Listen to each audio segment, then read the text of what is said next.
The year is 1348. You are in London. A plague is sweeping across your city, and it smells awful because this isn't the Black Death that will kill millions in Europe over the next few years. This is something much worse. It's people just living their everyday lives. You see, toilets were not a thing back then, or at least not in any public spaces.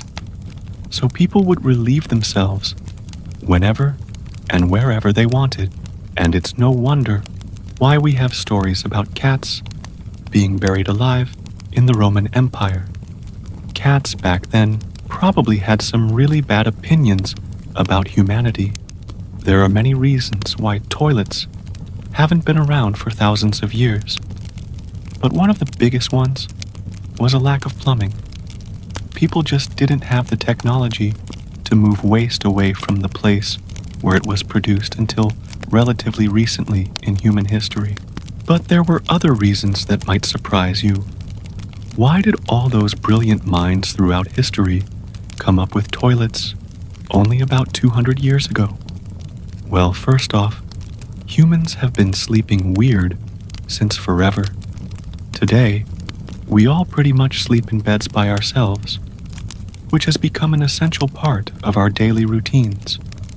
But this wasn't always the case. Throughout most of human history, people preferred to sleep while standing. We have evidence of people sleeping while standing as far back as 9,000 years ago. In prehistoric times, it was common practice for families to share a sleeping space with their animals, and it was easier to stay upright than get comfortable and cozy. Plus, if you sleep while standing, you can keep an eye out for predators in the area. And don't think that they wouldn't target your camp. Even though humans were hunters, they were also prey.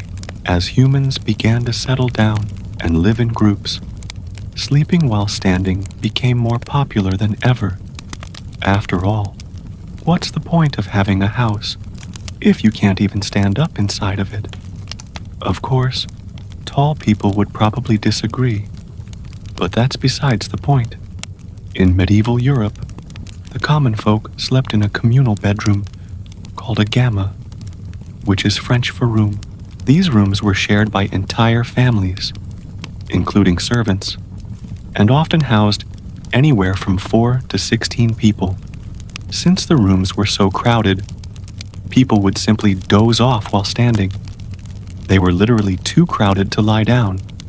Plus, standing made it easier to start your day. Just wake up, stretch, and get to work. But things were different for the rich. The wealthy could afford larger homes where they actually had enough room to use a bed. But even then, lying down was not the norm. As late as the 18th century, most upper-class Europeans preferred to sleep sitting down in chairs or couches. This was usually done with the help of alcohol, which would knock them out faster. Once they fell asleep, servants would come in and lay them down on their beds. But why would anyone want to sit down while drinking and sleeping? Well, sitting down meant that you were more alert. If a fire broke out in the middle of the night, you'd be able to flee faster than someone who was lying down. Sitting also made it easier to eat. Servants would bring in plates of food, and the person sleeping in the chair could easily devour them without having to bend over or lie flat. There was no such thing as midnight snacks in the 18th century. But why did people stop sleeping while sitting or standing? Well, scientists think it has everything to do with indoor plumbing. When toilets and sinks started popping up in homes during the Industrial Revolution, people realized that staying upright while sleeping was a little bit silly. Of course, this doesn't explain why indoor plumbing took so long to catch on. Well, one reason is that toilets would fill up people's basements with waste. That may sound like an advantage, but trust us, it's not. See, wastewater contained a lot of dangerous bacteria that could make people sick. Plus, having a toilet in your home meant that you had to clean it. No one wants to be cleaning out toilets on a regular basis, especially when they're filled with human waste. That's why the rich would hire people to empty their toilets and transport the waste away. And that explains why those iconic garbage cans from 19th century London were shaped like toilets. Another reason why toilets were not adopted right away is that they required a ton of water. Most people don't realize this, but your toilet uses about a gallon of water per flush. Multiply that by how many flushes you have per day, and now multiply that by how many toilets there are in your building, and you have a lot of water usage. In fact, toilets were one of the main reasons that New York ran out of water during the summer of 1975. Of course, poor sanitation isn't the only reason why medieval cities stank up so badly. Another reason was that people were dying left and right, and they weren't being buried right away. Back in the Middle Ages, death was a part of everyday life. People died from everything, from childbirth to warfare to bacterial infections. After people passed away, they would be kept in their homes for a couple of days. This gave family members a chance to say goodbye and also saved them money on funeral costs. But once the body was cold, it had to be moved. Funerals were expensive and time-consuming events. Not only did you have to pay for a coffin, but you also had to hire people to carry it.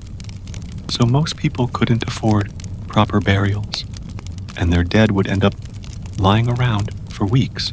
This would lead to a buildup of bodies in cities, which would then produce a horrible stench. Eventually, the wealthy started to complain, and city officials created mass graves outside of the city walls. This helped reduce the number of deaths within the city limits, but it still wasn't enough. In 1853, London experienced the worst cholera outbreak in its history. More than 14,000 people died in just 5 months. With so many bodies piling up, the authorities had to take drastic measures. They built giant sewers beneath London to carry away the waste and the bodies of the dead. This helped solve the city's terrible smell problem, but it also had another benefit. With the construction of these new sewers, London was able to comply with a new law which outlawed throwing garbage into the streets. Up until that point, the streets of London had been used as a dumping ground for everything from spoiled food to dead cats and dogs. But now that the city had a proper sewage system, it could collect waste on a regular basis. This led to cleaner streets and fewer rats running around. These days, we've all grown accustomed to modern conveniences like indoor plumbing and garbage collection. But it wasn't too long ago that these things didn't exist. And now, you know why the streets of London in the 1800s smelled worse than public toilets. Now check out insane inventions that actually worked, or watch weirdest facts about the human body for some bizarre things that happen inside of your own sleeping bag.